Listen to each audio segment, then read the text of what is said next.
consigliere El Brino Noto. Good to see you again. It's Friday, Brain. Thank God. What'd you bring me? Well, you know, people wander up at the gate all the time, so I guess we'll talk with this guy today, huh?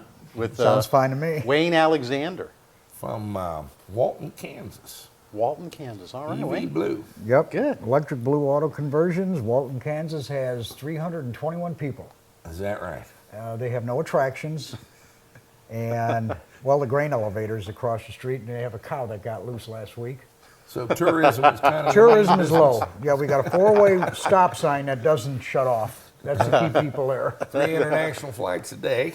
That's it. Europeans coming to use those Eurodollars. Oh, yeah. In Walton, Kansas. Wayne is kind of the pappy greasy-dick of electric vehicles, Pappy Van Winkle. He's been doing it longer than anybody I know, and has done more of them than anybody I know. Mm-hmm. And he stopped in to see the EVTV Motorworks, so we'll take what we can learn where we can get it, and we're very pleased to have you with Well, us. I'm glad to be here. Yep. Glad to be here. Good to meet you. The I understand your first conversion was a $90,000 European Classic that was in Class A show condition, and you put lithiums in it in 1974. Is that right? Well, not exactly. Not exactly that way. It was a 1959 Morris Minor. It was sitting in a forklift salvage yard. I worked for Clark Equipment in Chicago for the steel mills. Mm-hmm. And during the oil embargo, gas prices shot up to like 60 cents a gallon. I mean, people were throwing themselves off roofs, dogs Who and could cats pay running it? amok. Oh, it was terrible. So I saw this broken 5,000-pound Clark, and I says, I got to do something with that. They're going to scrap it. So I knew nothing of electric vehicles, but I knew that an electric motor turned and a gasoline engine turned. And I said, somehow they got to work. Well, I pulled the electric motor out of the forklift. I made an adapter, and Now, you bought this car. You paid that off over time? yeah, 2 payments. It was $25, and I had to put air in the tires. The engine actually was seized up, but the transmission was good. Again, I was pretty young. So what I did is I took the gear shift lever out because electric forklifts don't have gear shift levers. I put it in 4th gear and then welded the forks together. Mm-hmm. And I said, okay, fine. So I made my adapter, I made my coupler, and the interesting thing about it is some of the Clark forklifts at the time, on their drive shaft coupler they had going to the differential was just a U-joint. Mm-hmm. That's all it was. And they had 2 yokes. Well, the interesting thing about it is that the splines were exactly the same as this Morris Minor input transmission. Oh, man. Not quite, but enough so I can get it on it and weld it. Uh-huh. We didn't care about anything back then. If it was within a 1/4 inch plus or minus run out, we figured, okay, we got it. It's You down. got a winner. We huh? got a winner. Anyhow, there was no such thing as controllers back So you there. didn't put a Zilla on it? No, we had a contactor board. Uh-huh. And the only thing I did do is change the coils in the contactors to 12 volts instead of 48 volts. I knew that 48 volts wasn't enough, so I took it up to 96 volts. Let me stop you right there. We use relays to apply voltage to our controllers. Right. We call them a contactor. They're nothing of the sort. It's a relay. They're a relay. This is a leftover terminaology. There was actually a thing called the contactor on the original electric cars. This is what 100 years streetcars ago. used. Right. Tell them In the what a 20s. contactor really is. Well, a contactor is nothing more than a device where you would actually throw a lever down and it would throw 2 large poles against 2 other poles. Mm-hmm. It was a mechanical usage. But you could switch in different batteries. Right. Right, they had a Or different, it's like having a 3-speed or a 5-speed. right. They had 3 transmission. levers actually on it. You can go like 1st gear, you throw it down, you're at a certain voltage. Your 2nd lever gave you a step-up voltage, and your 3rd lever was your final voltage. So it's the leftover terminology what we're using today has nothing to do with a real contactor. Well, it's everything just in- a relay. In my opinion, everything in the EV world is from the 1890s. Right. Except the newer controllers, which has more software than a lunar lander and more complex than a space shuttle. But the Morse Minor was interesting cars because in the beginning, I didn't know that you couldn't put 12 volts and 6 volt batteries together. But I did. And they were on the floor, they were in the back seat, they were in the trunk, and that was nice. I didn't care who sat in the back seat. My wife thought I was a complete idiot, but everything worked. I put the contactor board right where the radiator used to sit, and That's a universal wife opinion. Of course it is. They're wired to think that. you're male, you must be an idiot. You're brilliant until after the wedding cake, and you're an idiot from there. well, on. that's true. We try so hard to not prove them wrong. Oh, every day. My wife tells me, you can't stand out in that garage and drink that whiskey to drink yourself smart. I said, you know what? I can drink you pretty. Yeah. That didn't get me any points. No, I said that once too. She went to the beauty shop, came back as a blonde. She said, how do I look? And I said, nice try. And the frying pan, true, went right past my head. So, getting back to the Morse Minor, I put air in the tires and they actually held air. So I said, well, I'm going to take this for a drive. So I took it for a drive and it worked really nice. It really did. Vibration was there, but I didn't care. It was mine. And I went to stop. And there was no brakes at all. But as an electric forklift You driver, can't think of everything. you just throw it in reverse. Every forklift driver who runs an electric in a warehouse or anywhere never uses the brakes. The brakes are virtually brand new. They get going down the aisle, and when they want to stop, they just flip it down in reverse. It's got like a second turn signal lever that was I mounted directly right onto the steering column. Flip it up, you go forward. In the middle was neutral. Flip it down, you go backwards. The brakes were great. The paint slid off the hood. I mean, 30 miles an hour, and you press on the brake pedal, and my foot went through the floorboard. I'm thinking, well, how do I stop? I just threw it in reverse, and those wheels went in reverse. I'm smoking tires in reverse. And I stopped real good. I bet. Not thinking, because I'm a little, what's going on now? The light changed, and I hit the accelerator and hit the guy behind me in reverse. But I got it back. Wind and up with your face smashed up against the Well, I drove that windshield, for but- about a year. That was a really neat little car, and I actually sold it to one of the guys that were working there at the forklift company. I can't remember how much. I think it was right around, let's say $500-600, because I had roughly about $80 into it. I stole the batteries from forklifts that were there, and no, I shouldn't say that. But again, moved to Florida and got into my own business there. I've always really worked for myself, doing European classic restorations. Oh, was there a lot of money there? Like your Porsches here, this is what I was doing as a living. Plus the Rolls Royces, the Jaguars, Mercedes Benzes, and I decided I'm going to build another electric. So I started with a small Toyota pickup truck, I believe it was, because they were really small and light. And again, back then, the only place you can get an electric motor, unless you wanted to go to General Electric and pay more than your house, is I went into Tampa and I bought every single electric motor they had in their scrap yards. They got a large industrial area there, and they have the local junk yards for forklifts. I bought them all. Bought all the contactor panels, and I was paying like $25 a motor.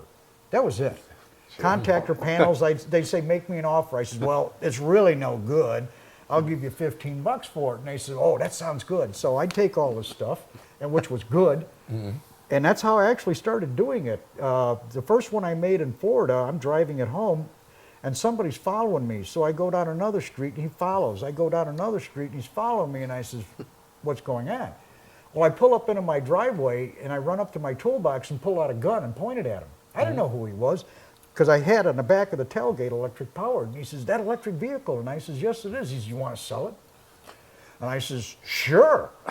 I says, how much you give me for it? And he says, well, what do you really want for it? And I says, $5,000. I says, this is great, no gas. And he bought it on the spot. I had to walk to work, but still in all, that's again how it started, making them back in Florida. There was a lot of retirement communities down there that had golf carts. Laws down in Florida, you could not take that golf cart across the street. Couldn't cross the street with it to go shopping, go to the show, do this, do that. So word got out that I was making electric vehicles, and I punched out a bunch of them. Again, with whatever I could find, because there was no net gain motors yet. There was no ADC motors. So you weren't really into the $13,000 Swiss drivetrain thing. Oh, absolutely not. Apparently, we've made a mistake here, Brain. Well, Among several.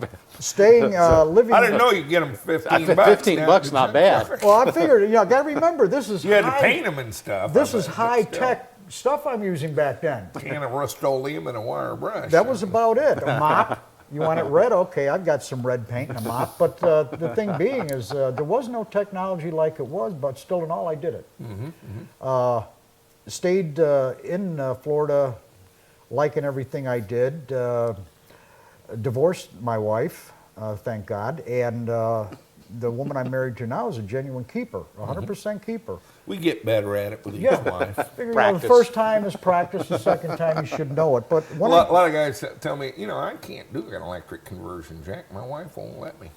I thought, hell, it's not that hard to get another one. Brian's on his 5th. Oh, yeah. we'll see. And you get a little better each time. I can't wait to meet Mrs. Rickard number 3. No, this is it. I'm too old. I like the second one so much better than the first one. I can't wait to meet number 3. No. I'm fine with this one here. She's a keeper, and I'm just too old and crotchety to go look for another one. And I've got a nice diamond right now, and what do I want to go get a lump of coal for? Yeah, exactly. But again, when I moved from Florida to Kansas in 2000, I thought this was going to be the business I got involved in, because some idiot in Florida says, now that you're retired at 50 years old, you need to go out and buy aircraft. And I says, oh, that sounds good. Oh, yeah. So I bought 2 junk jet fighters up in Pensacola and thought, well, okay, now what do I do with them? He says, you need to sell them. And I says, okay. And put them on the internet. And nothing happened. And I thought, these things are going to make a lot of beer cans. And believe it or not, somebody called and says, I understand you got 2 jet fighters. And I says, yeah, I do. He says, are they flying? I says, no, they're garbage. And he says, what do you want for them? I says, $150,000. He says, that sounds good. Can you build them? I said, no, I don't know nothing about this. So I said, I know a guy. So I didn't know anybody. So I looked around on the internet. There's a guy in Wichita that builds jet fighters privately. So I called him. He says, yeah, I'll do it. Give me his number. I gave him his number. He calls back. He says, yeah, he's going to give me $650,000 to take 2 and make 1. And I says, that's nice. Where's my money? He says, oh, you got to get your money from him. So I called back. He says, you know who you're talking to? And I said, no, I ain't got a clue. His name's Kurt. And he says, well, that's Kurt Johnson. I says, great. Who's he? He says, well, he owns Johnson Wax. So I thought, okay, this guy's Those got a few big bucks. shiny fighter planes. Yeah. Well, anyhow, I got involved in aircraft, and we eventually amassed 57 jet fighters. And our business was the largest private jet air force in the world. We were getting ready to contract these jet fighters both to the U.S. government and the Canadian government, doing joint exercises. We were going to be the aggressors. We had F-8s, we had A-7s, we had TA-4s, we had TA-4Js, we had TA-4Ms, and they were all in flying condition. And we sent 14 up to Canada and with equipment and everything, and we were getting ready to sign contracts on 9/11. That was it, dead. Oops. Lost, End of the game. lost everything. Everything I ever worked for was now gone. It was in a big pile of rubble. The jets that we had flying in Kansas, we actually had to take them apart and have them shipped back to Tucson, Davis-Monthan Air Force Base, the graveyard. And that cost us more money that we didn't have. We had 2 hangars. We had 28 people working for us. They were all aircraft mechanics, and they were all certified. There basically was $800 million over 10 years involved in this contract. And like I say, it all went south, every bit of it on 9/11. So I'm thinking, oh, now what do I do? So my wife, Sharon, says, well, get the wrenches out. So I did. So I started working on cars again. You got to eat. And I'd be damned if I go get any government subsidies to eat. Food stamps like that, no, I won't do that. So, and I couldn't collect unemployment because it was our own company. So I started twisting wrenches again, and gas prices started going up, and the same thing all over again. I made an electric car and got followed home. This was a little S10, which was an interesting little vehicle because I found an 8,000-pound electric forklift in Wichita. Bought the motor. This one was expensive. This was $50. $50. Now, the thing about when they rate Cash money, hard cash to come money, by. you want to know checks either. A forklift is rated by what they can pick up. Well, it also has to weigh that much too. That's called counterweight. So this 8,000-pound forklift actually had to move around 16,000 pounds. And it has to go up a 15% grade at creep speed, meaning the lowest speed it'll go, which is pulling the most amperage. Well, I put that into a S10 short bed, an 82. And I'm going to tell you, it was a rocket. And all I had, at the time now, I was able to get controllers for it, and all I had was a Curtis 1231 on it. And I had it at 144 volts on this 36-volt motor. And I drove it back and forth to work, and it was nice. I thought, this is nice. It's doing 75, 80 miles an hour all the way. I mean, real good. I only had to go like 7 miles each way. So one day I thought, well, I need to see what this thing will really do. So I was going maybe about 2 miles an hour, and I pushed it right to the floor, and I heard this chunk, chunk, chunk, bang. It ain't going nowhere, and I says, oh, what happened? So I look under the car, and my drive shaft is twisted in 3 knots, and the yoke is broken off the differential. Not only that is, but the tail shaft housing on the transmission, the little T5, was broken off too. I had no idea the amount of power that electric motors, even though I've been involved with them since the 60s, how much real gut-wrenching power they have. We just went through this, Wayne. I've got a theory. This is a coupler out of the... Yeah, you got a twist. Yeah, we twisted it. We also smoked a clutch and some other stuff. I've got a theory that it's not that it's so much power. These ICE engines make, 400 It's so horsepower. instantly. It's so quick. Yeah. It's right now, Internal combustion engine takes. This is the time zone situation you get into with electronics. An internal combustion engine, if you mash the throttle full down, it's going to take it a good part of a second to run up. If that much. An electric motor can do it in 10 milliseconds. Yeah. No, it's a lot of difference. And it's such a short period of time to us, we don't differentiate it. This will. Yeah. Pieces of metal It'll can throw tell a the drive difference. shaft into 3 loops. It did. It did a lot of damage. But man. I don't know what the torque on that motor was, but it must be a monstrous amount to be able to move 16,000 pounds. And it was a big forklift motor. But again, it was only 12-inch diameter. That's all it was. It's not that it's so much power. It's It's so that instantly. it's so right now. Yeah. And the components do not have time to accelerate without losing their integrity. And we're starting to become very conscious of this. Well, another part of what the electric motors can do, which people don't realize, another shop where I had my shop in Newton, Kansas, he built race cars. And one of the guys came over with his Saline Mustang. And Joe was telling him about the electric cars I built, and this young man said, oh, they're nothing but golf carts. And Joe actually seen what I do. He's actually been in the S10 and said it scared him because it was so instantaneous. So this young man said, my saline will run you into the ground, run circles around you. You're nothing but a golf cart. And I said, well, how would you like to race? And he kind of laughed, and Joe says, don't do it. So I says, I tell you what we'll do. You got to spot me something. And he says, all right. And I says, I'll tell you what you do. You start out in 3rd gear. I'll start out in 1st gear. So he says, yeah, I can do that with this Saline Mustang. So this young man, who probably got about as much IQ as a damn sponge, is running this motor up to at least 4,500 RPM with the clutch in. So Joe goes out about 50 feet, puts his arms up in the air and drops him, and all I heard was this huge bang next to me as I just creeped away because I knew what was going to happen. He literally blew his transmission apart. Bell housing destroyed, clutch destroyed. And he goes, oh, my father's going to whip my butt. But there you go. He didn't know what he was doing. Running it in 3rd gear Well, that'd probably be the appropriate location for the seat of his intelligence, wouldn't you imagine? At the third gear? No, in its At butt. well, it was a three-legged race to the hospital with the old man's foot up his butt. But again, I've actually told people that when I do conversions, if you want to put it in fourth gear and drive away, do so. It's just going to be a little bit of strain on a controller, the batteries. I said, but you can do it, which they're not aware of. I don't put clutches in them because they're unnecessary. They really are. And they want to know why. And I said, well, clutches are for people who don't know how to shift. And that's basically what it is. They're all synchronized. Take your foot off the gas, move the lever, push back down, and go. I actually showed an old woman that. The problem we've run into recently is when you get into the AC motors with regenerative braking, you get into a different situation with the shifting. When that regen back pressure's on there, it wants to hold it in gear. Right. Yeah. Well, I tell my customers, too, that you don't need to downshift. Just come to a stop.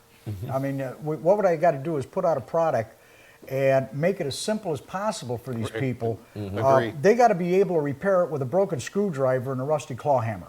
And I got to look at them as they come into my shop. So we go the easiest way. And they ask about downshifting. I said, don't do it. Just come to a stop, put it in neutral, then find the gear you want to use and go away. And take off, yeah. I've done AC systems, and to be honest with you, I don't see much difference. I really don't. The newer DC systems are really powerful. Where did you hear this first? We've done a lot of work with the AC, and in some ways we're going back to DC. It's just The expense, the complexity, and all the garbage that goes with it. Now, this is my own opinion now. I'm not an engineer. The I'm a best mechanic. gains you can get from that regen don't partially recoup any of it. Oh, you get about maybe 0.5%. Well, it would work if you were living on top of the Rocky Mountains and you needed to get to Denver and you wanted to go downhill all the way. I can see maybe putting 10% back in. Right. That I could see, but now you got to go home. Right. And you ain't going to regen going uphill. Nope. It's a nice sales gimmick because now you got another light on your dashboard. You got another gauge doing this and that. But how many gauges can you look at when you're supposed to be looking out the windshield? I've had 3 emails from people at OEMs who I can't really talk about, they'll lose their job, tell me that basically it's a tick item in a magazine article. They can't do a car Right. that doesn't have regenerative braking. It's a sales item. And for them, it's easy enough to put in. But it has, they're basically, you're exactly right, it's a marginal improvement. I've had the engineers now, because I live right outside of Wichita, Boeing engineers are always coming down to my shop, and these people, they've got an immense amount of intelligence and a minimum amount of common sense. And they say what I'm doing can't work. And I says, gee, I better stop doing it then. I wish someone would have told me that it Yeah, wasn't I going to says, work. now I just put out number Could have saved me a 143. lot of time and effort. I says, yeah, I could be in the Bahamas you right 10 now years ago? gambling, but So you've done 143 conversions 143 in the past 4 years. in the And past shop, 4 years. Past 4 years. The Wow. shop is always busy. There's always cars going in and out. They're coming from every part of the country. I think I've sent them to just about every state in the union. They've gone to Canada. I'm in works with two governments in the Caribbean, because this is the best place for an electric vehicle, an island. Where can you go? Nowhere. No. You either drive around it, or you can drive Hawaii's across it. getting into EVs pretty big. Yes, I I'm think getting so, a lot of emails from Hawaii because nobody's out there doing it right now. From what I can read, people are willing to have a car bought off eBay, sent to me, and then shipped to Hawaii. I don't know why there's more people doing this, but I do get a lot of calls. Everybody wants to get into the EV business. They want me to tell them how to do it so they can do it. And I said, well, you want to make $1 million? And they said, well, yeah. And I said, well, you need $2 million to start. Right. But that ain't true. It's been a good business for me. I've done well. I've done real well. And I'm still charging the least amount of money in this whole industry. Could I do it cheaper? Probably, but why? We call it Well Do EV for food. Wayne's got a thing on his website, 12.5, any car. Any car, Bring it to, make, bring them model. on. We'll convert any car, any color for 12.5. I've converted just about anything, and I do get phone calls. They look at the pictures, they read nothing. That's fine. That's the internet. I've got an F450 cabinet That's why truck. we do video now instead of a magazine. Well, I've had them call me We're up. magazine publishers. We don't know anything about video. I've had him call me up, and the one man said, I've got an F450 cabinet truck with a crane. It's got a dually drive on it. It's got a 7-speed stick transmission, and it weighs 28,600 pounds. I want to make it electric. I need to go 300 miles at turnpike speeds. And I says, you're nuts, and I hang up on him. And he calls back. I lost a connection. I said, no, you didn't. I hung up on you. I said, nobody's that dumb. Uh-huh.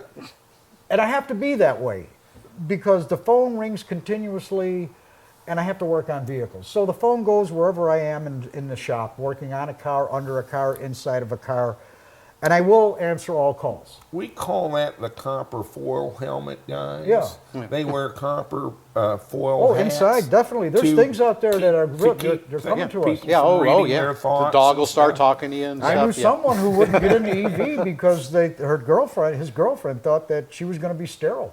I think it's a great idea. Get her out of the gene pool. Oh, well, remember the magic bullet? I like doing this, though. I really do enjoy it. So far, it's been a good business. It's been very profitable. Each one is a challenge, even though each one, if you look at it electrically, it's all the same. I love it, too. Why is this? Why do you like it, Wayne? Because I'm doing something the government can't do, I'm doing something the auto manufacturers won't do, and maybe it's ego. Look what I did.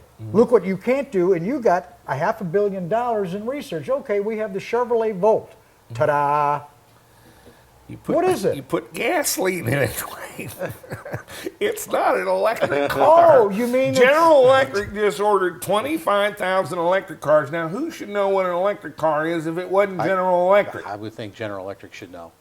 They're going to be standing there pumping gas into the ass end of a car they think is electric. Well, maybe they think that's and what bought from plugs it in. government motors. I'm so Yeah. all over it. This is one of the reasons why I like This it. is about personal initiative. The world doesn't change by governments and General The Electric. world changes guys. by people in garages. It's individuals saying, wait a minute, this is not that good a deal. I think I'm getting bent over here.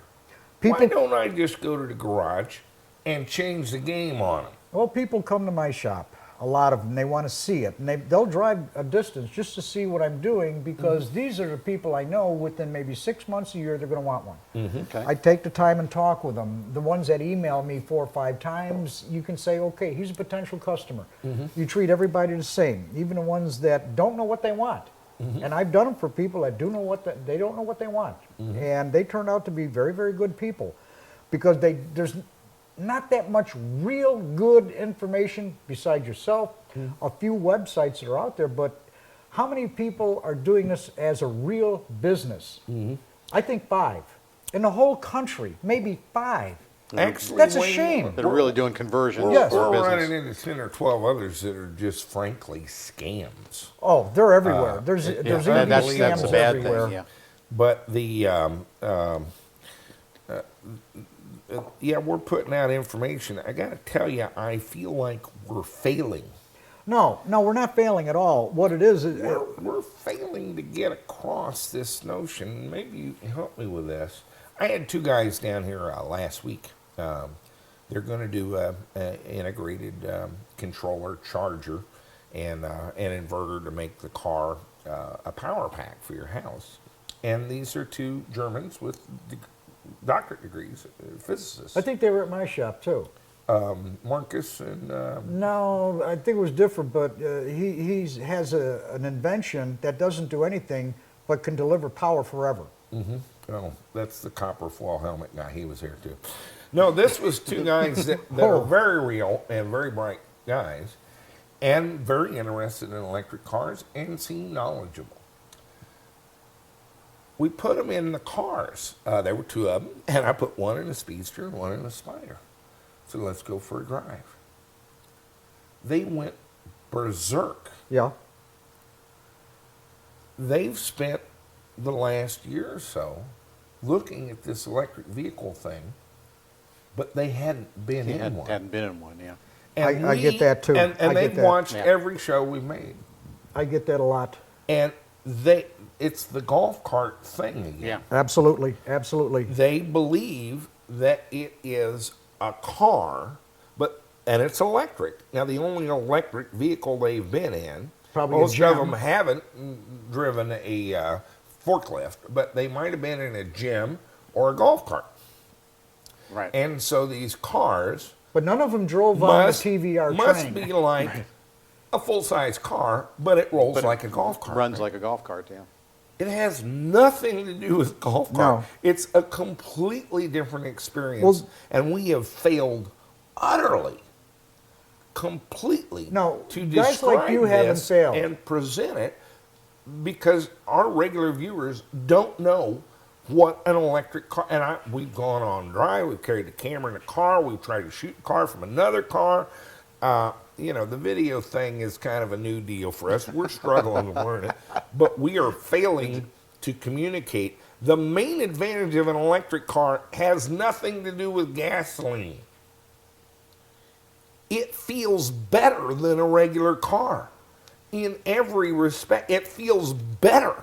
Well, when people They're come, more fun to drive. when people How come do to I my convey shop, this? when people come to my shop to pick up their vehicle, I spend a long time with them. I write a service manual for the vehicle. Mm-hmm. Everything is photographed. What they're supposed to do is their responsibility. What there isn't, this Mm-hmm. and that. And then we spend a long time on batteries. Mm-hmm. And then we say, okay, you need to back it out. Well, they get into it, and what do? And I says, well, there's nobody in the back seat with a gun. Mm-hmm. I says, turn the key on, put it in reverse, take the brake off, and push on the accelerator real light. Mm-hmm. Soon as they start creeping with absolutely no noise, and they all say the same thing. This is so neat. They all Yep. say to safety, I can't believe it. Listen to it. There's no noise. If people knew about these cars, There's not enough of them out there where they can look at them, where they can feel them. You got to kick a tire. When you're buying a car, you got to kick a tire. If there's no tire to kick, they don't want it. I don't know how to convey this in words, but it's everybody I've seen in an electric car. These two guys were just a hoot. Yeah, everybody gets in just them, went loves them. berserk. Yeah. They couldn't get over, and we wheeled around town here a little bit, had some lunch, and they're like, "Well, how fast does it go?" I said, "Well, we'll just go out on the freeway, and you can just scare me to death." Now, when I did, and we went out there, and they did. Now, when I did my 82 El Camino, I bought the car off eBay, and it sat in a barn. And the only reason it sat in a barn is because when the people bought it brand new, it didn't do what the wife wanted it to do. They lived on a farm. She wanted to haul more than it would haul, so it sat in a barn. That's it. Wow. And it was a fairly decent car. It only has like 42,000 miles on it, and those are original miles. Well, I bought it. I did all the body work that it needed, which was very, very minimal. I changed the whole interior out, put bucket seats in it, painted it electric blue, and that's what the color is. And the top of it is painted dark sapphire pearl metallic. Gorgeous. Put all new chrome throughout it. But it has the #1 HV11. And George Hansper says, this is our first motor. I want you to test it, do this and that. And so we put everything It's together. a high voltage. It's got like a 9-inch motor armature and an 11-inch case with interpoles. Well- but it'll do what, 300 and something volts? Yeah, the thing about it is we're looking at horsepower and RPM range and torque range that are off the scale as far as EV motors go. If somebody said, is that a motor? You say, no, this is the motor. I mean it. So you really like that? There's 11 nothing HV. better. As far as I'm concerned, there's nothing better. I got a hold of one of NetGain's 360 amp or 360 volt 1400 amp controllers. Put that in. Now I'm running lead, so the car totaled out at 4,140 pounds. That's a heavy vehicle. That's a lot. That's a lot. When I tested it the first time out, I says, let's just do it now. Forget about driving at light. It smoked these tires violently. Huh. I'm serious, it did. Second, third gear, they were still smoking. Yeah. Now, it's still clutchless, but what I have in there is a Nissan 350ZX transmission, which is better than a GM transmission. Even it's a 5-speed, much heavier built, because this was for a turbo. So it's got a lot of guts inside this trans, and I got a 12-bolt rear end on it. So the Posse's going to handle it. NetGain Motors, home of the Warp, Trans Warp, and Impulse motors, introduced the improved Warp 9 motor. The Warp 9 is a 9 1/4 diameter series wound DC motor with a double-ended shaft featuring 26 improvements for 2010. Externally, the terminal studs have been enlarged from 3/8 to 1/2 inch diameter. Bigger is better. On the inside, a larger commutator, new brush composition, and split brush design with heavier springs handle even higher voltages and currents than before. Our new fan increases airflow by almost 50% over typical paddle-style fans. And all this translates into improved performance. For even more performance or larger applications, take a look at NetGain's Warp 11 motor, an 11 3/4 diameter series wound DC motor for even greater torque and power. Since 2002, NetGain Motors has been leading the EV industry with precision, performance, and price. Visit us at go-ev.com. NetGain Motors, warp power to go. So where I live in Walton, we have one police car and one dog, the police dog. I says, Eric, I need you to hit me with the radar gun. And he says, okay, because he does this. I have to test them. And usually the vehicles that come to me, the Gotta plates love are that. two years out of date or no plate at all. So on Route US 50, I'm zipping up and down the road as fast as I can go with these things, testing them. Now, when I'm done with the vehicle, I have to test it real hard. I'll go way beyond what the customer's going to customer will do. I got to find a fail point. I have to. And if it doesn't fail, if I'm testing it and beating it up, then I know it's a good vehicle. So I went up and down the road, and the speedometer brake, I had a stopwatch, and I was by myself, and this is inaccurate. 0 to 60 was right around 4.5 seconds. That's quick for 4,150 4,100 pounds. pounds. Yeah, That's real quick. Eric got me with his radar gun at 121 miles an hour in third gear. Wow. And I had more to go, much more, because the pedal wasn't all the way down. And what I have to say about that 11-inch HV, it is the motor. It is. No question. When I got back into the shop after really beating it up, wrapped my hands around it. Is it warm? Yes. Was it hot? No.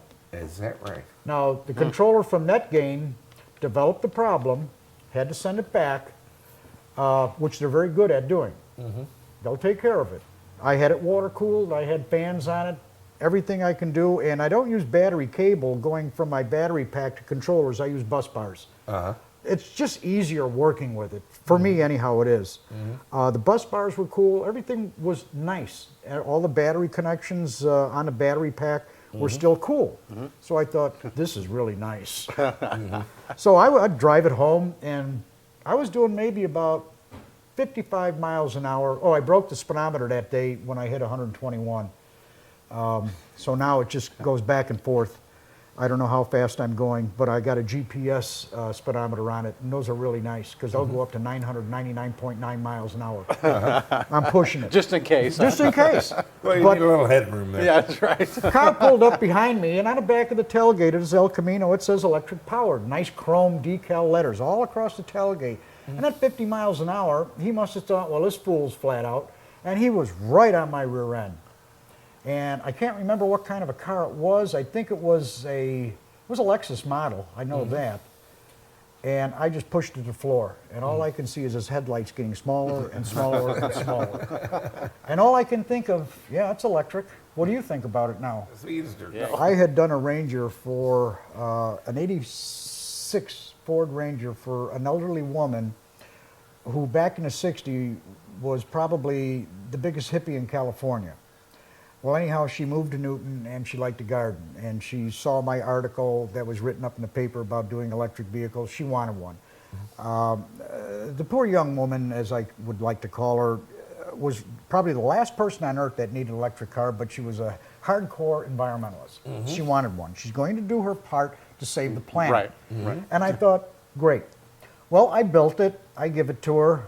Every day she was calling me. It won't start. So I have to get in my truck, go to her house and get in it and turn the key on, and I move it in her driveway back and forth. I'd say, Meta, her name was Meta. I says, it don't start. Well, how am I going to get it running? I says, Meta, remember, turn the key, push on the gas pedal. Oh, that's right, that's right. So I'd leave. Well, she called me up the next day, and poor Meta is stuck at this traffic light. My car don't move. She's calling. She don't know what a cell phone is. She doesn't know how to use them. They scare her. So she called from the gas station. They're scary. And she says, my car don't move. And I thought, oh, well, what happened now? So I go in there, and I get in there, I turn a key on, all the lights are on, I push on a gas pedal, it moves. I says, Manna, get in the driver's seat. So she gets in the driver's seat. Now I got to remember, we got the red light coming to us, so we're fine. There's cars behind us. She gets in there, and I says, all you got to do is turn the key on and push on the gas pedal. She pushes on the gas pedal to the floor. Car zooms across the intersection with cars coming like this. Oh, We just about man. got T-boned in both directions, and it didn't faze her a bit. She gets across the street, and she stops, and she says, oh, I see, now I see. I says, it's like your sewing machine. Oh, just flip the switch to on and push on the pedal, and it works. And I says, there you go. Oh, But this was a scary woman. let me out here, by the We're way. hoping this EMP sterilization thing gets that out of the gene pool. I think she was a little bit over the hill for that. She doesn't even have hot flashes anymore. But I have a lot of people that do call me, and they want to spend time on the phone, and I will spend that time on the phone because, again, there's not that much information out that's reliable, and there's not that many people who will actually sit down and talk with a potential buyer. They won't do it. They just said, you know, fill out your form, send in your credit card number. Send the money. Yeah, and then we'll do something, whether it's right or wrong, we'll do it. But I will talk to people, and after you talk with them 5 or 10 minutes, then they start to understand what an electric car is. Now, Wayne's here a little early, so we're doing coffee this morning, but normally in the afternoon we like to get out the ethanol and play with high voltage. I gave that up in '78. I was a professional at it. Well, I let the amateurs don't handle try this at home. Don't try this at home. That's right. Wayne, we've recently become aware, and we've got a number of viewers who are pretty committed to the concept. And they want to do electric vehicle conversions as their life's work, not just doing videos about it. I would say do it. And but kind of walk us through. So you've done 143 conversions in 4 years. You're making a good living at it. Absolutely. And what would be your advice to these people starting out? Common sense. It's sort of an oxymoron. Yeah. How we gonna do It's that? a little rare. The idea of making them simple would be the best way to start. Got to remember, complexity is the mother of all screw-ups. Yes. Yep. Agree. I can't stress that enough. I started out doing them very simple. I'm still doing them simple. I mean, if people want power steering, I put that on, electro-hydraulic. If they want air conditioning, I do that too. I do it the simplest way. I use the vehicle's own AC system. I just adapt it to run with the electric motor. And naturally, you have to make all your mounts, all your brackets. New hoses have to be made. In some cases, I got to reposition the AC condenser because there's just no room up front. This is pretty simple for me. Somebody getting into it new who's never done it before, they're going to find a brick wall everywhere. Number one, the confusion on controllers. Everybody's got the best controllers. Everybody says you're going to love it. This is something they got to feel for themselves. The point where the Curtis 1231s, they've reached their zenith. They've peaked out. But when you look at a Curtis controller, it's an anvil with 4 lugs sticking out of it. They're indestructible if they're just taken care of. A little bit of cooling goes a long way. I've been told by many people, once you get past like 200 volts, every 12 volts is a new challenge for these new controllers. I'm a skeptic, even though I've tried them all. I've been happy with them too. But what is that going to do 6 months, 8 months, a year, 2 years down the road? With all this complexity they're putting into it, we just have to see. It's simple as that. I'm not going to knock down manufacturer A and say his is better than manufacturer B. Each person is going to have to be happy with what he does.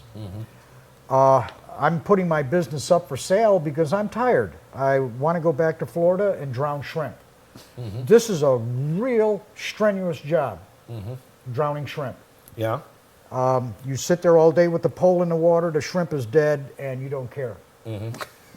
That's how strenuous it is. And you hope a fish doesn't grab If him. he takes it, I don't care. There's more shrimp, huh? But Reel him in, and there's a lot I've of talked to a weighing number and of cleaning people and eating and so who thought forth. about buying my business out, and I said, it's going for a lot less than what you think. And I'll stay on and show you how to do it. I said, you only need to do 3 types of cars. That's it. And you can do them all. The automatics you can do. They're very simple. I looked at automatic transmissions for a couple of years saying, why can't anybody do it successfully? And what I mean successfully, simply. So I looked at one and I says, well, you know, it's got to work. And it works. It just took a little bit of looking at it and say, well, it worked in a car. All right. It had a gas engine. All I'm doing, instead of things going this way, they're going this way. So it's got to work. The hardest part was making the adapter plate for depth of the torque converter to the flex plate that goes to the transmission. People have done it without torque converters, and I say, why? People have done it with outside We're pumps. attacking this, and one of the reasons we're staying with the automatic transmission is we want the torque converter. I want a buffer Yeah. between that motor and those wheels, Now, when something I- to take up some slack. When I did my 76 Nova, and it was my mother's car before she died, and I took it back, and it's only got like 50,000 miles on it. The car's almost like new. It's never seen snow. Never. I used that automatic transmission in it, and when I got it all together, again, we're just throwing batteries in the trunk. This time they were matched. I got all 12-volt batteries because all I wanted to do was go down the road. I didn't want to go Right. for speed. I didn't want to go for range. I wanted to go for operation. Transportation, yeah. I found out at about 55, 60 miles an hour, I had virtually no gas pedal pressure on it at all because that torque converter worked so well. And that was the key to it, to get the torque converter to work well. And I would push down on it, and it would just go. It went through all 3 gears up, and it went through all 3 gears down, just exactly like it was supposed to go. And again, I read about people doing it this way, and they do it this way, and they've got this problem, they got that problem, and the ones that do it the way they want and they're happy with it, I say good. I say Right. good. But I'm looking at it to do it the simplest way, the fastest way. I got to do these things as a living, and I can't spend 6 months engineering a part. Yeah, every time. It's got to be done repetition, over and over and over. That's the way to get them out the door. That's the way you make the money. You don't make any money doing 2 a year. You really won't. I like the idea when I was doing 8 a month. I like that a lot. When gas prices were up and now oil's, this morning it was at 86.73. Yesterday it was 87. Today's Friday, so it's a sell day. Monday, I believe it'll, once we peak 90 bucks, I'll be very busy again. Yeah, Gas- it is kind of gas sensitive. It is. It's set by gas you have prices. to be in position for the next wave of that. Right. Because the last time it was $4, we could get nothing. We couldn't get a motor in 3 months. No. We were down on motors, we were down on controllers, but everybody that brought a vehicle to me understood that. They wanted the car there to be in line. Well, let's talk Right. about that. Your first car you sold, and then you were in Florida, and you built another one and sold that. But really, you got into the airplane business, and now you're in Kansas. That went away. You're starting basically from scratch. What did you do to get into the business? Into which business, though? Electric vehicles. This time, the 4-year period after your 911. Gas got up to about $3 a gallon. But no, I got back into it because gas did go back up. And I says, I want another electric vehicle. And again, it went after, and the first one I built, the newspaper in Newton came to my shop and said, we saw your electric car. Can you tell us about it? And from that point, and that point, and that point, I thought, you know, this is a neat business. And it was almost like by All right, accident. Let's start there. To get back into it, you built an electric car for yourself. Yeah, And what happened to that car? it's got sold. And That was the one with the 8,000-pound forklift motor in it. and so you built another one. Yeah, And what happened to that it one? got sold. And now you I'm over the building them last for 4 people. years, you do about 38 a year. Yeah, You don't have to make $100,000 a car. no. I build them as cheap as I possibly can to get them on the street. The thinking is the more EVs that are out there, the more people are going to see them. The more they see them, they're going to say, that's neat, I'd like to have one. You can possibly go out and buy a Leaf right now with the rebates. It's still going to cost you 25 grand. So you've got this beater sitting behind the shed over here that don't run for, at my price, $12,500, parts and labor out the door. You got an electric vehicle. And this is where my customer base lies in. Now, there's other people making electric cars that are charging $30,000, $25,000. I've seen some go for $75,000 for doing the same thing I'm doing. If that's what they want to charge, that's fine with me. I don't care. They're doing one a year. Well, even with the lithium situation, you got The price goes up with lithium. $17,000 in In parts. parts, yeah. Yeah. But if you made a couple, $3,000 a car and could do 40 a year, Yeah. it's cash flow. Even the lithium power packs that I've used, customers have demanded them. They know what they are. They want them.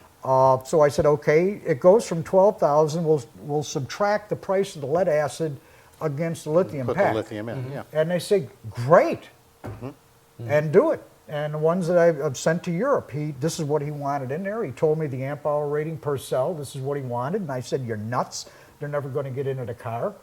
But I finished putting 48 cells into that 2002 Porsche convertible Carrera. What size cells? 200 amp hour.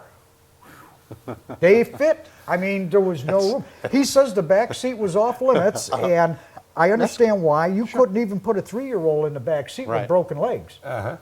But they all fit in there, and made all the battery racks for them. There was a lot of cabling going back and forth. It had a BMS in it. The battery charger was the only thing I couldn't mount in the car. But in his gas door, he was able to pull out 15 feet of cable to run to his charger, which was wall mounted. And he said, that's even better. So you do what the customer wants, and I tell them that, okay, you're giving me a check, I work for you. You tell me what you want, and we'll play that game. We'll go as far with you till it comes into lunacy. Because some of the when people you show want me more your than it's copper done. foil helmet, I'm busy. No, it's just that some of the people don't understand the vehicles, and they think it can do this, and they think it can do that, and they think they want this, and they want that, and I have to say, no, that's not really what you're That's going to not get. what you're going to get. Yeah. We have to backtrack, and oh, I see why now. Now I understand. And again, it's a little bit of education because they don't know. Right. But every one that I built, I tell the people the same thing. You wrote me a check, I'm working for you. I'll do what you want unless it's not doable. But doing an AC system versus the DC systems with the newer DC controllers that are out there now, I didn't see any gain on range, and I saw no gain in speed whatsoever. In fact, it was actually slower than a regular DC system. It's simply not possible to make more torque with any motor than you can with a series. Well, the motor that DC. came with it was made nothing more than a Lincoln Electric. It's an elevator motor, simple as that, and that's what it was for, elevators. And I figured, okay, we have an appliance motor we're trying to put into an electric vehicle. Now, when you use your net gain motors, they're primarily made for electric vehicles. Now, George has done a lot of work. He's made all these new revisions, and this wasn't made for an appliance. This was made for this vehicle to go down the road Right, more right, efficiently. And you have to take your hat off to him because he's always doing this. He wants to make his product better and better. He's probably the He's working main on user. something now I'm real excited about and can't say a word about. I know all about it. I know all It's about cool. it. Yep, I know all about it. I'm drooling too. But we also have one, I'm working with a man, and this is going to be very interested because I think he wants to kill himself. He builds kit cars in New York. He has a 63 Corvette split window kit car with his frame, his body, his special custom made rear end. His front suspension weighs 1,300 pounds. Wow. He wants to put two 11-inch HVs in there back to back, running two Zillas. Oh, my God. He's going to have roughly 2,000 pounds of torque at 9,000 RPM. Oh, it'll twist the whole car into And this is a direct drive. Yeah. Direct drive. Oh, man. It'll twist the whole car into a Well, he's Yeah. making the chassis out of high tensile strength chromoly. He's having a TIG welded by, he does this. This is what he does for a living. It's NASCAR rated, the chassis is. But he's starting out with the one Zilla 2K, and he's running one Transwarp HV11 to start with. I'm already making. That's a good place for him to start. Yes. Have him take that around the block a couple of times. Well, I told him, I said, it's going to be like. 1,300-pound car. Why, it would just. He wants speed propel her records. down the road. It would be dangerous. He wants speed records. This is what he's after. It's not a street car. It's strictly But for speed records. He's going to twist himself upside down. It'd be the same as sitting in front of a 155 millimeter cannon. Yeah. It will. No, it'll go forward. The problem is that light a car with two 11s and two Zillas. Understand Just now. want to rotate around the shaft. It'll rotate around the shaft. Yeah. Understand now. The work is He'll done. pick up one side. We don't care about this. It's all about the customer's attitude and the thickness of his checkbook. Their checkbook, you work for them. I got it. This is what you have to do. This is how the business is successful. Don't argue with the man. If he wants 3, yeah, I can order you another one, but I'm making the adapter to a couple of 2 11-inch HVs together. Bullet nose Corvette have a big chrome thing coming out to house the third motor. That's right. Out the Well, actually, there will be enough room because there is no transmission, and he's making the inside big enough where his Set it motors, all they're back. going to be centralized. Yeah. Everything's centralized in the car. So his hood area where the gas engine might sit, because this is one of his kit cars, it's all batteries. His rear area above the axles, all batteries. He just wants to use 100 amp hour lithium cells. That's all he needs. He doesn't need anything heavier. Again, he's going after records. I have an idea he's going to do it. I have an idea he will too. George and me did some extrapolations, and George said there's not enough paper. Either that or there's not enough car, because I don't think there's enough car. Even though it's a NASCAR design, very well built chassis. He sent me pictures of it, and it's a work of art. 1,300 pounds. That's a tremendous amount of power. That is a bomb going off instantly. But this is what he wants, and this is what you do. Well, you're right. I think he wants to go. I used to jump out of perfectly good airplanes when I was in the Army. On purpose. On purpose. I've heard about you guys. Yes. 36 jumps. Jump school's always fun. Last jump, I broke both ankles. See, you've got to be a dummy somewhere. Right. But Wayne? again, if somebody wants to get into the business, as you asked that question, I hope somebody buys me out. I would stay on as a consultant. You cannot just jump into this because the information that's out there is too confusing for somebody to just say, oh, I have a manual, I can do this. It's not that easy. You're looking at pictures, forget the words, let's not even read. Let's look at pictures, because this is how it's going to be done. You look at the pictures, I can do that. We're not reading anything, no. And this is what most people do. Or they'll watch a video. And you've seen it yourself, the 2 guys' garage. They can change a cam in an SUV with a Chevy V8 without pulling the radiator. And they do it in 20 minutes. And then they're going to sell some stoplights in the middle of it. Yeah. And these poor guys that want to do this business, they see this and they say, well, it can't be that hard. They're doing it. Well, can't they get online? And if they type a lot, won't they get a lot smarter? Oh, there's a lot of people that do that. There are, you know the guys, there are a lot of people that type, and what drives them is seeing their own type on the screen. Yes. I subscribe to a But couple if they of... type enough, won't they get smart enough to do this? No, because Oh, darn. Maybe they're just not staying up late enough.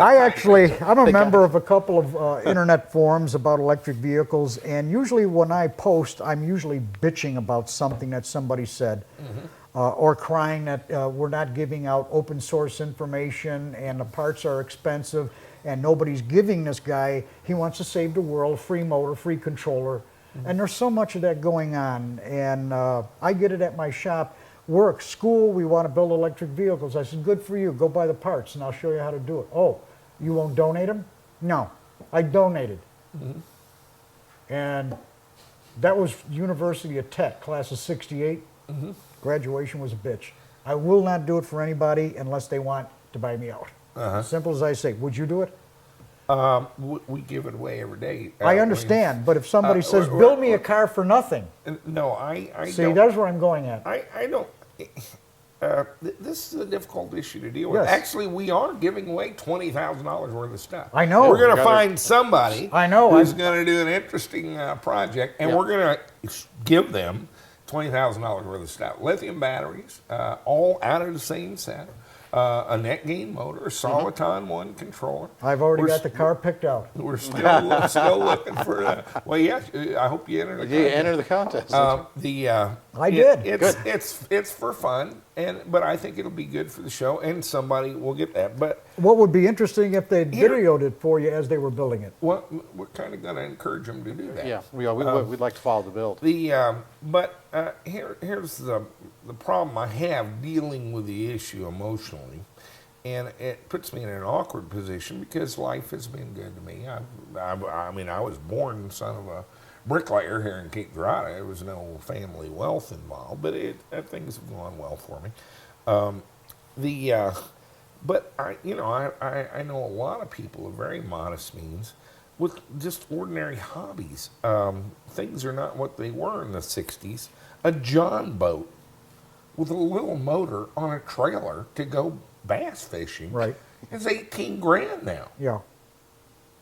I mean, it is. If you It's go a to the good- boat show, that's what it Well- runs. I know people with the deer guns that are 6 grand in the gun. Everything right now is escalating higher and higher as far as prices are going, but what we're getting from the companies making this stuff, the quality is going down, down, down. Look at a new car today. Every one of them on the road looks like a potato. And I say that meaning it. They all look like a potato. There was a time you could look at cars from the 50s and 60s, and all you had to see is the tail light, and you knew what it was. Yeah, or the grill and the rearview mirror. you Now could tell. it's a potato. They all look like potatoes. They say this is a They good look quality like car. potato- Once a potato bumper is put on with a plastic rivet, it ain't a car anymore. It's a throwaway. And this Yeah. is what the manufacturers have made. They've made planned obsolescence. They say, well, look how great these Hondas are. A Ford Pinto was just as good. Change the oil in the thing. It'll last forever. Mine did. My first conversion in 1979 was a 73 Ford Pinto. It had a great little 5-speed gearbox in it and beautiful rack and pinion steering. Yeah. Yeah, And It's the same the Mustangs used. unfortunately, lead acid and really contactors, and it would go about 11 miles, and there's no heat in it. That's Yeah. the biggest thing. True. I remember mine. St. Chicago Louis gets in the cold. winter, Yeah, It's Chicago cold. gets You can't cold. get any heat, and so I had on order for some time and had a deposit on some nickel cadmium aircraft batteries, and it was the same thing we have today. It was a press release I'd bought into, and they never did make the batteries. They finally sent me back the money. There- I was you were lucky. fortunate. Yeah, The you were thing lucky. about the Because it was a NiCads. 5,000 pack then. But so looking into the future, we've got the Volt and the Nissan Leaf coming, and there's a blizzard of press releases. That's great. Where do you think it's going? To scrapyard. To the scrapyard. I think GM is going to do exactly what they did with the EV1. I really do. I believe it. General I Electric, have who this ought to know feeling. better, has announced they're buying 25,000 electric cars, and they picked the Volt, Yes. which you have to put gasoline in. Wouldn't you think somebody at General Electric would know what an electric car looked like? No, I really think the Volt is going to go the way of the maybe not. EV1. I Really? have Maybe. this feeling about it, and I also believe that the Leaf, my God, you want to talk about ugly. Man, it's like an ugly, it's like a toothless You mother-in-law. talk about your potato car. It is really, This is the carrot of potato cars. I mean, the big, to me, big a kahuna. good-looking car is a 1932 Cadillac Playboy V16. Mm-hmm. That's a car. I Now don't that- care now if you it can gets put- 4 you miles can- to you a can- gallon. You can put 2 11s in that. couldn't you? Yeah, oh yeah, pack it put full of two- batteries. Put 2 13s I'm in the it. same way. Find a car you like already. Yes, that's why conversions are so good. Mm-hmm. What you have now from the auto manufacturers is what they're willing to give you. Mm-hmm. Do you need a heart monitor in your car? Do you need GPS? Oh, I yes. know where I'm I going. know I I look need out the all that. window. My truck Wayne was 2 minutes from my house this took me morning. 30 minutes to get here. He used the Got the call. GPS to get here. from 3.5 blocks away, it took 35 minutes. Because it kept wanting to take us out of town. And it The talks. Cape Girardeau will do that to you. And this woman kept yelling at me, "You made the wrong turn," and it wasn't my wife. You're like, I've already got a wife. Why do I need a car to do this? No, I'm not a fan of technology. I really am not, because right now you look at cars, they're advertising. It's not about the car anymore. It's about all the gimmicks. I don't want a gimmick in my car. I like technology. I'm a Tesla, by the way, hit $30 a share this week. I've got a guy that sends me email every day telling me to sell my Tesla stock. Oh, God. That it's all a bubble and going to go away. I think they're a winner, and I want one of those Model S's. We figured out what it is. It's a dead ripoff of an Aston Martin Rapide, and I think it's going to be a great car. I'm going to hold the stock. Right now, I'm up $50,000 and $700 on the stock. I'm going to hold it till I have the 75, which is what I'm sure it'll be. They're not going to sell any at 55. That's Right. going to be a mess. Yeah. Well, then Yeah. I won't tell you about my Google. I bought it $2 a share when it started. I did the same thing with eBay. No, I wish I did. Yes, you did. But the Tesla, I'm going to make Tesla buy me a Model S You should. and do it with their own stock. I But wanna- they hit $30 this week. They were about $28 this morning. The idea for me is to have a Ferrari 458. Well, you ought to get Ferrari to buy you one then. Hey, being Italian, it's got to happen. Hey, right. You and Brian, these Italian sports cars. Hey. What can we it's, do? Like it's in the family, you know. they the have blood. fast cars, good-looking women, and fantastic food. Have you ever had haggis? I haven't. No, then don't. I've had ossobuco. No haggis. We don't want any But sheep I stomach, think, again, with the question, could somebody make a living doing this? Absolutely. Will the EV business go farther? Absolutely. It's uphill all the way. All people ought to need is the initiative to do it. Simple as that. Because sooner or later, we're not going to have gas pumps. And people are going to be sitting around saying, what happened? One gas gets back up to $4 a gallon, which it will do. The feds right now want to put 60 cents gas tax a gallon on it. If they do, the states are going to go at least half. So that's 90 cents right there. We're back up to $4 already. What's going to happen? They're going to cry about it. They're going to complain about it. But guess what? They've got that nozzle in that Escalade, and they're putting 45 gallons in it. Yeah, don't And tell they're me. complaining about it. Yep. Tell me. And You're you get about to ready pay, to yeah. do an Escalade? I've My done large Escalade, I vehicles. have put $125 in that car in one fill-up. Absolutely. In the last couple of years. And it's all afternoon, stand there with the damn thing. They make you run your credit card twice to do it. Yeah. And the Yeah. numbers on the pumps, they haven't got a fourth line of numbers on the pump Right, anymore. right. Right. There used to be it'd only go up to $10. Now, and people will keep putting money in the gas tank. They will complain, and the auto manufacturers, the oil companies, and here goes the conspiracy theory. They're going to keep on giving you what they want. The only way to change it is do something for yourself, or have it made for yourself. It's not that expensive. And the way you started was go get a car, convert it to electric, sell it, yeah. go get another car. And sell it. They'll follow you home. They do. I know. I know. They We will have had follow people you follow, yeah. home. I have said if people knew about these cars, we get it constantly. Jack, can't I just buy your car? That's what they do. Now, I had one man, he came all the way up from Oklahoma with a trailer and his pickup truck, and he's outside my shop wandering around, and I go out, can I help you? He says, yeah, I come to buy an electric vehicle. And I says, they're inside. Now, I'm dumb. I admit it. So, oh, that's a nice one. What's that one? I said, that's $12.5. And he says, well, that's nice. How much is that? And I said, well, they're all $12.5. Oh, good. And I says, wait a minute. You want to buy one? And he says, yeah. You don't have any here I can buy? I said, no, these are all customers' vehicles. I build them on demand. Well, I drove all the way up from Tulsa, Oklahoma to buy one. I says, well, where'd you get the... He says, I read it on the internet where you were. And I says, it's got a phone number there, too. He said, well, I thought you just built them and kept them here. Has showroom, huh? Yeah. Yeah. This is what happens. They're willing to drive 400 miles to buy one. But maybe it's the water in Oklahoma. I don't know. He didn't call. And eventually, he brings me up a vehicle to do. And the neat thing about it is, he builds wind generators. And he's off the grid completely in Oklahoma on his farm. Oh, yeah. Wow. So he's running everything off solar and wind, and he's just as happy as he can possibly be. Great customer. And again, he said, did the price change? And I said, oh, it's been the same for 4 years. I said, I don't need the price, change it. Now, I know how I can make more. Think of this now. You buy it, wholesale or retail. You sell it at wholesale. You make up the difference with volume. Right. You will sell everything. That's right. They will beat a path to your door. Right. I advocate specialization a little bit. You know, pick a car and do the same one over and over and sell that to the market for that car because you just get better at it. We can already tell that we're, but in the real world, in the state things are now, everybody's got a different idea what kind of car they want. That's and why they so- make chocolate and vanilla. All right.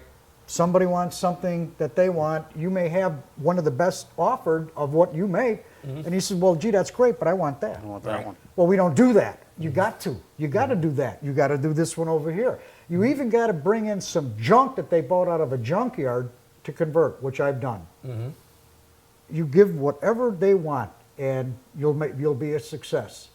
Well, Again, it all depends on the thickness of their checkbook and their attitude. It works more this way than this way. There's none of this. There's no obliqueness in it, but I've liked it. It's been a good business. It has. Good. It's a lot of fun. Wayne, we've had just thoroughly enjoyed the conversation. I want to thank you for coming out and seeing Well, us. And that's being been with great. us. It's Yeah, just thank you very much. fascinating conversation. We can do it all day. I don't know if my camera will film all Well, day. it Or if just took- these people that I'm getting famous for 2-hour videos nobody can download. Well, it just took 9.5 hours to get here. We got lost 16 times. We bought booze much cheaper here in Missouri than we can in Kansas. I make it back in the back room. That's Yeah, but this has got a label, Oh, yeah, well, no, mine not doesn't duct have tape any- with a marking pen. Mine doesn't have any labels. Labels. We don't need any labels. We know what's in the bottle. It's been a hoot. All right, good. Thanks Thank for being you. with us. EVnetics Electric Vehicle Systems presents the Soliton 1 controller. 1,000 amps of continuous power at up to 340 volts. Enough power to drive your dream car while automatically protecting your precious battery pack. Built-in contactors and pre-charge circuit reduces parts count. Each Soliton 1 controller undergoes rigorous dynamometer qualification. An easy-to-use web interface configuration with real-time data logger through an Ethernet connection.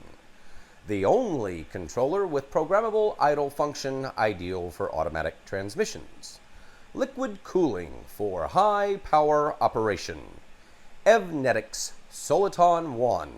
Very dangerous, very high voltage. Brain, that Wayne Alexander's kind of a hoot. He is. I like Wayne. Yeah, and it was nice of him to come out here and visit us. He must have drove hundreds of miles, I suppose. I think they're on their way to Florida or something. He Okay. fishes down there. Or something. Okay, You know, well, he good. lived down there for a while, but Very interesting. yeah, fascinating visit. The guy is just a delight. Very pragmatic. He insists he's got to convert what they bring to him. I mean, He would know. he's made a business out of it. Yeah, Yep. yeah. He's made a And, business out of it. So it can be done. You can't really build it based on the greater fool theory. Right. You can't take a $20,000 car, put $10,000 of components in it, and sell it for $125,000. No. No. But you can convert cars for people, and kind of one at a time. But he's doing 35, 40 a year. Doing enough cars, yeah. If you make up 3,000 on each one, It sounds like a business. and he's got some basic techniques, and he uses them. So it's fascinating. I did have some rumors this week that I want to talk about, and I can't really. Okay, yep. Because I don't know We anything. don't know anything, that's right. They had a battery show in Shenzhen, China. Okay. And they were there showing their batteries. And among them was China Aviation Lithium Battery Company. All right, we like them. Yep, like their batteries. I've got where I kind of favor those cells. And So I'm waiting on the next big thing. We have some spy shots from the show. They're not great images. They're taken with a cell phone. But they're the first photos we've seen of CALB's new cells. The first one, which we'll put up on the screen, is a 200 amp hour blue cell. Okay. And they've been kind of stuck at 180. They have bigger ones, but they didn't have anything in the 2 or 220 range. And they do have a 200 amp hour cell now. Okay, great. But the ones I've been chasing rumors on are the gray cells. The gray cells, yeah. And a new highly automated assembly line that they've spent a lot of money and time getting set up. They insist that there'll be nothing to see here. No, Move nothing along, to see. Move along. That's right. And when you're making cells and you're selling cells, you don't want everybody to stop and wait for the next cell. Right. But what do our viewers want to do? At this point, probably, yeah, stop and wait for the next cell. February, I'm told, they'll be available. All right.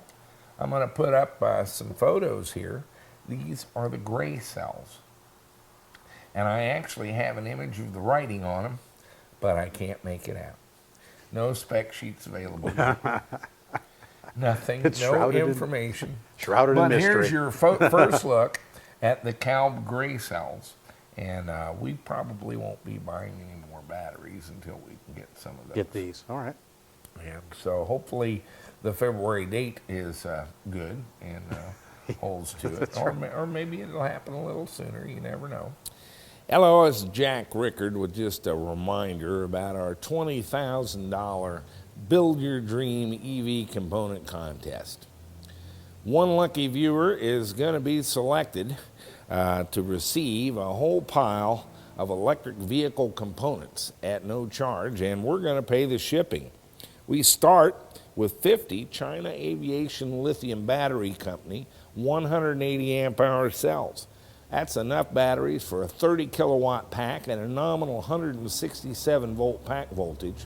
This is pretty much a 100-mile range and all the power you need to drive that car. Our first sponsor for the contest was NetGain Motors.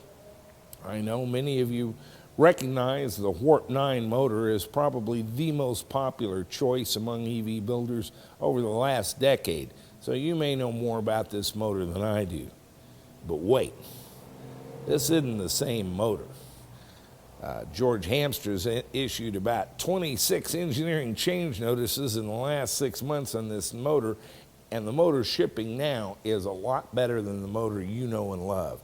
It has half-inch terminals now, an improved fan design that at some RPMs accounts for as much as 50% improved airflow through this motor, an advanced brush composite design with heavier springs that we happen to know will let this motor go as high as 192 volts.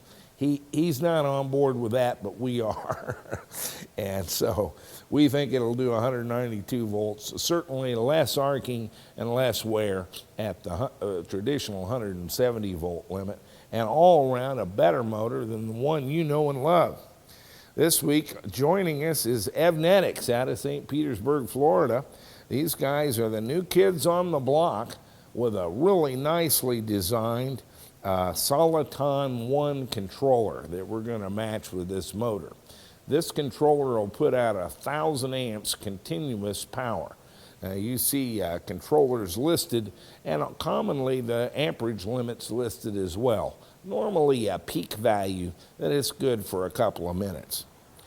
If you'll get on board with us on this liquid cooling and use the 2 built-in ports on the EVnetics Soliton 1, we're confident this one will do a continuous 1,000 amps of power.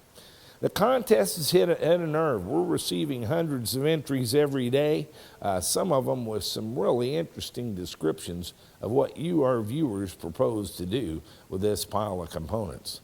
But it's also hit a nerve with some of the people who'd like to be sponsors, and we're reviewing a number of add-on products that'll probably wind up being part of this: magnetic pickups, adapter plates, air conditioning components, that sort of thing. And we've already had one we've agreed on here. We're going to throw in a case a Stag beer to the lucky winner. So you have to enter to win. So get on our website at http://evtv.me and register to win the $20,000 Build Your Dream EV Components Contest. Till later, I'm Jack Rickard with EVTV. We have a very special guest today, and this was 3 years in the making. So it's really an honor to have one of the best, I think, not only musicians, but performance enthusiasts in the industry, and certainly knows everything there is to know about cool. So please welcome Neil Young to the podium.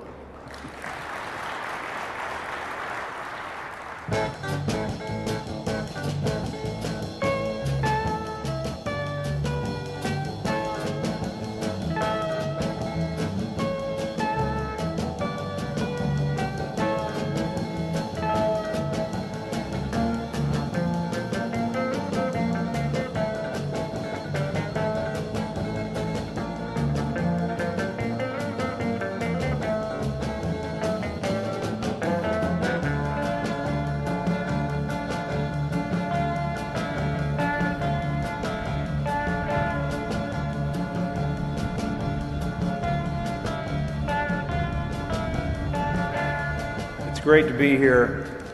Thanks, John. Thanks for SEMA for inviting us to be here to tell our story, which is kind of a fun story about just our idea of what we could do.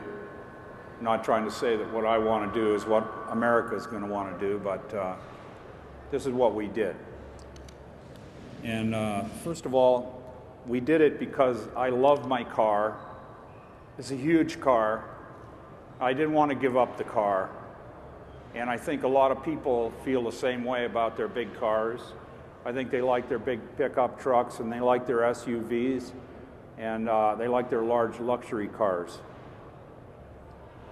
I used to get about 10 miles to the gallon with my car, and I left a dark spot on the ground right behind it every time I fired it up.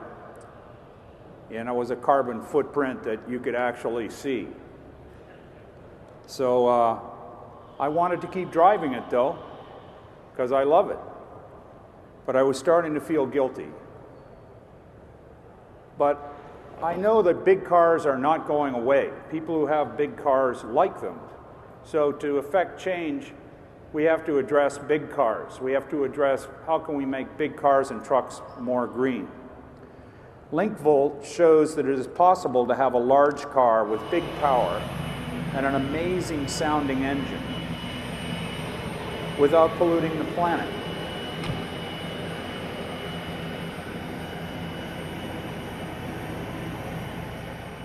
Large luxury cars, SUVs, and pickup trucks will be around for a long time.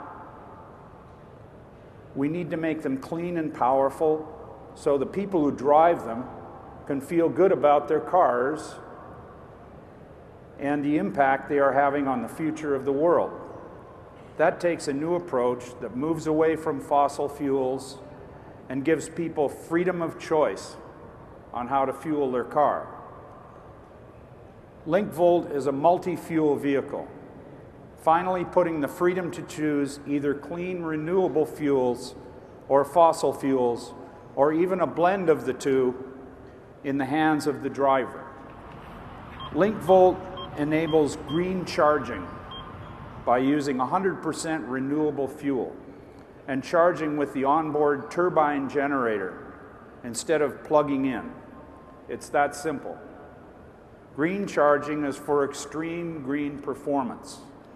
This Linc method is cleaner than the grid, with less NOx and less CO2 emissions than the cleanest state in the USA, California. In fact, green charging is the cleanest way to power any car. If you want to plug in, though, and use the grid for economy, Linc gives you the freedom of choice on how to charge your car. Imagine having a large car that is the cleanest car on the road because of the fuel you've put in it. Large cars, SUVs, and trucks are expensive, but they are perfect for the application of green charging. It is only fitting that the largest, most advanced, and luxurious vehicles on the road in the USA have the added value of being the smartest and the cleanest. Big cars, no guilt. If you can't access biofuel at your location for green charging, then you can still exercise your freedom of choice and add petrodiesel. Linc, even with that fuel, passes the partial zero emissions vehicle standard for California with flying colors. So in the beginning, we had no experience to speak of. We just had an idea and a big old car. We knew we would make a lot of mistakes. So we decided to make a movie about it, to show how stupid we could be and all the mistakes that we could make on our trip, and publicize the results, telling our story with all of its ups and downs and showing our trip across the USA and people's reactions to our type of car. 3 years ago, we started looking for people who could help us to repower the American dream. We used Google to search the world for possibilities, and ultimately we put together a team based in Wichita, Kansas, and began the work of repowering this 1959 Lincoln Continental convertible.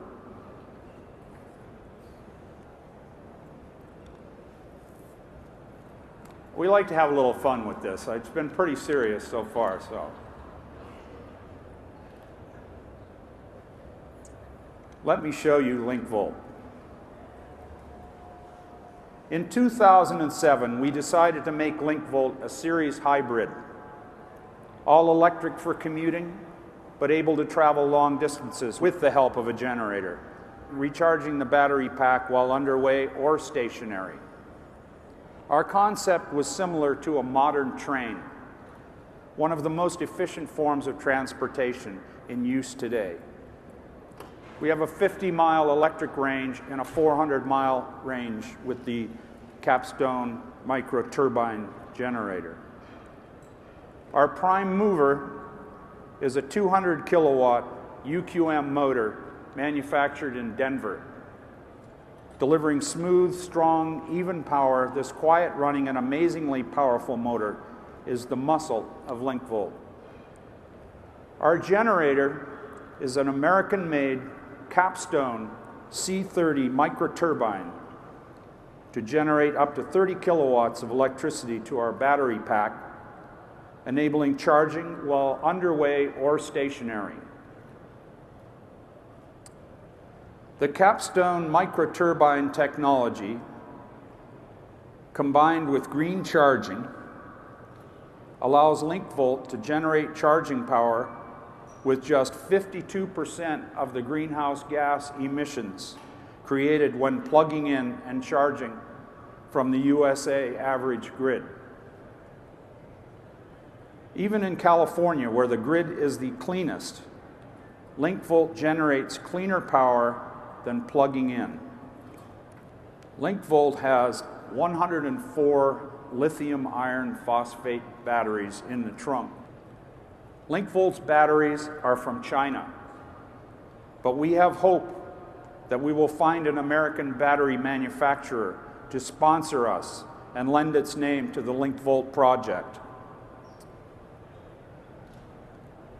What does it feel like to drive this car? It's absolutely amazing. Electric cars are the best drive on the road. There is no doubt about that. As one who's collected cars over the years and driven huge cars for my whole life, I can tell you that the drive and the feeling of driving this car is unparalleled. It's amazing. It's whisper quiet in electric mode, and it is very fast for its size. There is nothing like silent running with the top down and the wind in your ears on a 2-lane highway in this great, huge country. I will never forget night cruising on the Gulf of Mexico just last month. It was unbelievable.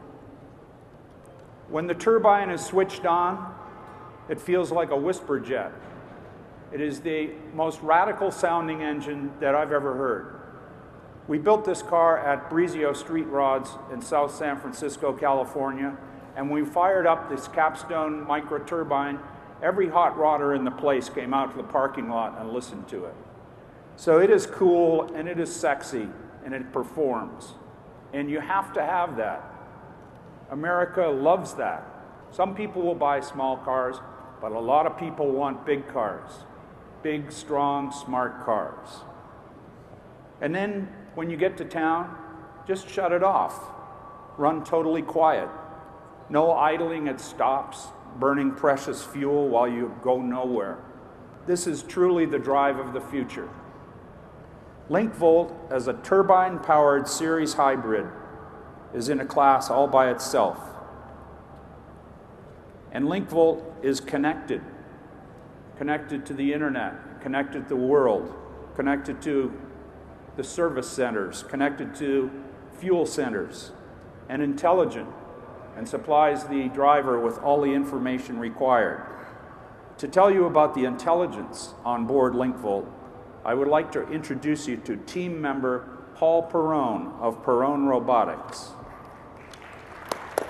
There you go, Paul. Thank you.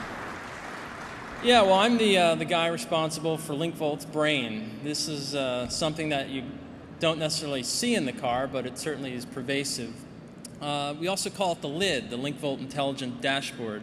And what the lid is comprised of is essentially a few key components. What we call intelligent controls, of course, network connectivity, perception, and autonomy.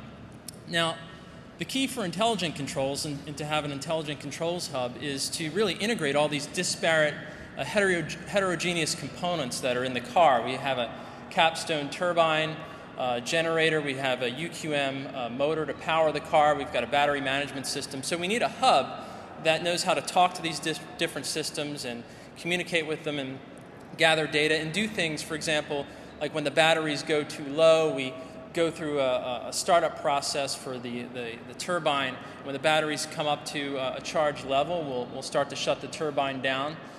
We do other things like drive these custom non-stock gauges that are in the car to communicate to Neil and the driver what the current power consumption is, if there are any warnings, are the batteries too hot, are they too low, all the things that you have to do with these kind of electric vehicles that currently aren't prolific in the marketplace. And we're also pushing data, more detailed information to an onboard touch screen and into the web. We're streaming all of this information to the web so that folks can ride along with Linc and see what it's doing, and we can track its performance over time based on changes we make in different environmental conditions. The next component that's very important is perception. Not just GPS for position or inertial nav sensors for orientation, but to enable the car to perceive what's going on in its environment. We're adding lasers into the grille and other types of proximity sensors around the car so that we can know where other things are in relation to the vehicle, where cars are in front of the vehicle so that we can do things like smart or adaptive cruise control. We can pace the car. And then even take it beyond that. We want to take it far beyond just those more simplistic autonomous mechanisms and go into autonomous steering controls so that we can now enable the car eventually to become a fully autonomous vehicle. And we're transitioning some of the technology from the DARPA Grand Challenge and Urban Challenges that I worked on into this project to bring Linc to the next level, where it is essentially a fully autonomous, self-driving robotic car. The idea being really that this is the future of personal transportation. The car will do the clean driving and you will do the clean living. Unless, of course, you're not sober, and then the car just drives you home. So these are all good things that are coming down the pike with the future of this kind of technology, and we're pleased to be part of it. We've got an extended range electric vehicle software platform that we think is really kind of cool. We can do a lot of things with a lot of different components, and we're happy to be here to share that with folks and also talk with folks to bring more partners and sponsors into the project. We have our lincvolt.com site, and we'll also be here at the booth. So we really want to build the community and get more folks involved with the development of this vehicle and share what we're learning as well with the community. Thank you. Thanks, Paul. Thank you. Thank you, Paul. That was great. So what have we accomplished? Did we just have a good time or what? We have a full-size car that has less emissions than the best hybrid. We have illuminated that ultra-low emissions is the most important environmental protection factor in a big car, not miles per gallon. And for a 400-mile range, 50 of these miles using electricity, using soy-based biodiesel and the California grid mix, Linc releases approximately the same CO2 emissions as the best hybrid. Fewer emissions than the best hybrid when all renewable electricity is used with green charging. The fuel flexibility of Linc is unmatched with 4 liquid fuels plus any mix of electricity. This allows the operator to select from whatever energy source is the cleanest, most domestically produced, and or the most economical. If this can be done with the 1959 Lincoln Continental, such an exercise would be much easier in a lighter weight and more aerodynamic vehicle. Hopefully, our government will soon regulate the sustainability and quality of biofuels, just like petrofuel quality is regulated today. Currently, there are no quality control regulations in place, making it impossible for engine manufacturers to design for and guarantee safe usage of biofuels in their engines. How can an engine company design for a fuel if that fuel is not regulated and consistent from pump to pump? That needs to change. Linc is here to show that there is a way for big, fast, cool-sounding, multi-fuel cars and trucks to be cleaner than today's smaller hybrids. Linc multi-fuel design gives the driver freedom of choice on how to fuel the car. You decide how green you want to be. On arriving home, he had an incident in his beautiful white 1959 Lincoln. The Linc has burned up. Really? A $1 million warehouse fire in San Carlos destroyed decades of memorabilia belonging to music legend Neil Young early this morning. Investigators are trying to figure out why the fire started inside the warehouse on Quarry Road. Teresa Garcia is there. And Teresa, some of that memorabilia was saved, wasn't it? Actually, Cheryl, a majority of the memorabilia and other things inside there was saved, even though it took those firefighters about an hour to put out the fire. Now take a look, because we'll show you where it all began was at the front of the warehouse. That's the part that you can see is charred there. What was lost included not only memorabilia, but music gear, cars, and more. What was saved is currently being hauled out to another warehouse nearby. On the exterior, it seemed like an average, though unfortunate, early morning building fire. But then firefighters found out more about what they were trying to save inside this San Carlos warehouse. We were given information that by the business owner that the contents that were inside that building belonged to Neil Young and his family. Canadian-born Neil Young is one of the most respected rock folk musicians of the late 20th century. He's been inducted into the Rock and Roll Hall of Fame, and some of his best-known songs include Cinnamon Girl and Rockin' in the Free World. Representatives of Neil Young, who lives locally in La Honda, said little when they arrived, but were optimistic. Yeah, no, everything's fine. It's just some smoke damage.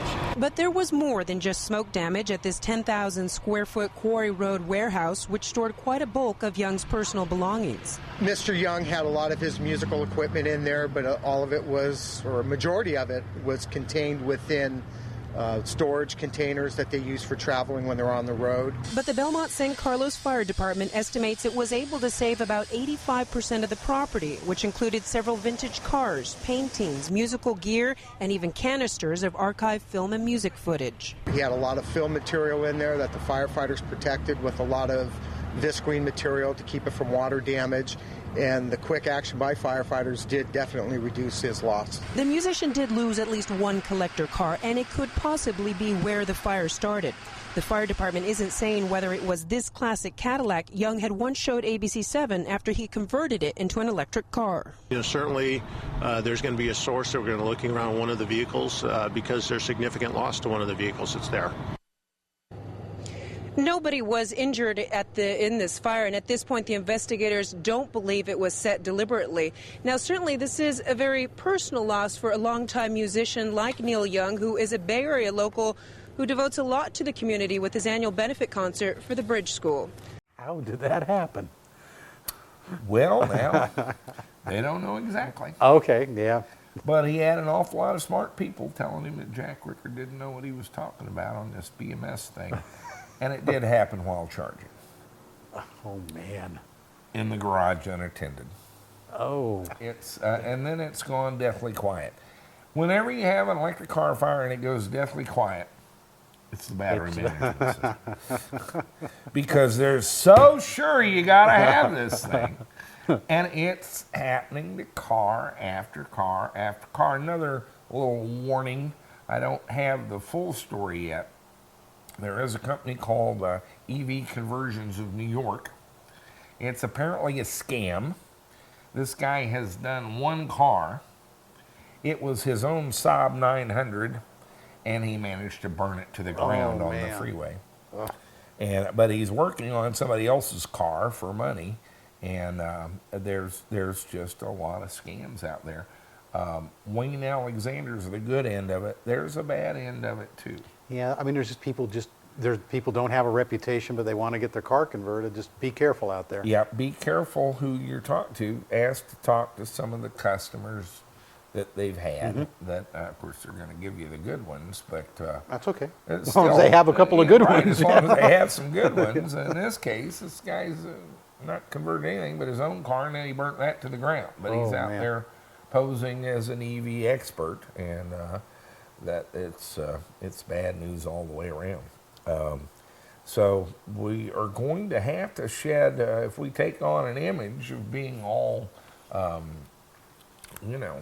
basically scams, we'll do an EV for food and then you don't get an EV. Right. That can be very damaging to legitimate people like Wayne guys like Wayne, absolutely, who are making a living at it. And so it's, I can't spend our video future chasing down bad guys and exposing them, but be aware that they are out there.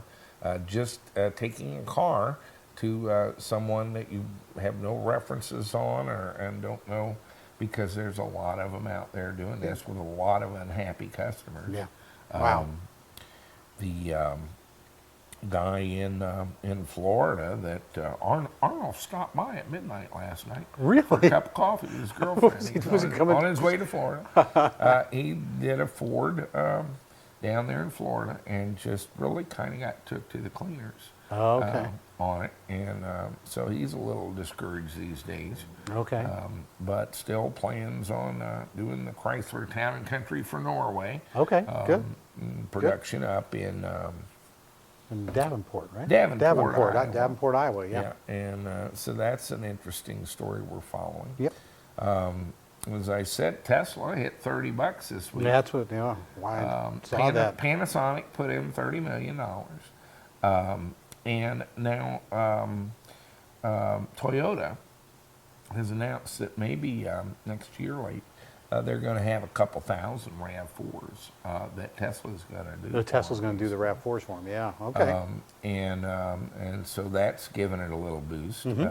I have a viewer who every day tells me that Tesla is grossly overpriced, and every time he sends me an email, I buy a few more thousand shares of Tesla. I think I'm up about 50 grand now. If they'll just go up to about $35, I believe I can buy a Model S. There you go. By selling their stock and turning it into a car. Turning it into a car, okay. And they have until 2012 really for that stock to get up there. Yeah, because there's nothing to deliver in the meantime. Exactly. So interesting play with the There you go. Tesla.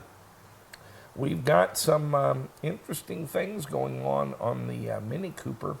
Let's have a look. Guys, I like what I'm seeing here. That's coming out good, ain't it? Yeah. It's looking nice. The Mini is, we've kind of slowed down and taken our time. We've decided not to ever actually finish this car. Yeah, but then we won't have anything to work on. We've got an Escalade and a Smart coming, and I want to rebuild the Speedster, but we're actually kind of taking our time and playing with this because we found a lot of really damage in our teardown. Yeah, there was some. And so we're gonna take a closer look. Matt, what do we got going on our mounting here? Well, the band's all complete. It did come up a little bit short when we got to the back part of that mount. But you measured that a lot. I know. Boy, didn't I, though. And so this to be is 28 kinda, and have those knees again. Oh, man. It was pretty irritating when we got to that. I mean, the axle came out great. The band came out great. Were you frustrated? I was a little frustrated with it. Yeah, it didn't come out how I wanted it. Did that come out how you had it in your mind? No, but now it is. We had to put some. Imagine that. How can that be? Well, magic weld. He did a great job, by the way. Thank you. He had some unrealistic expectations of youth. You can get kind of a fantasy going in your mind that it all goes a certain way. But shooting for that is that's where excellence comes from. That's right. Attention to Aim detail. high. That's it. Aim high.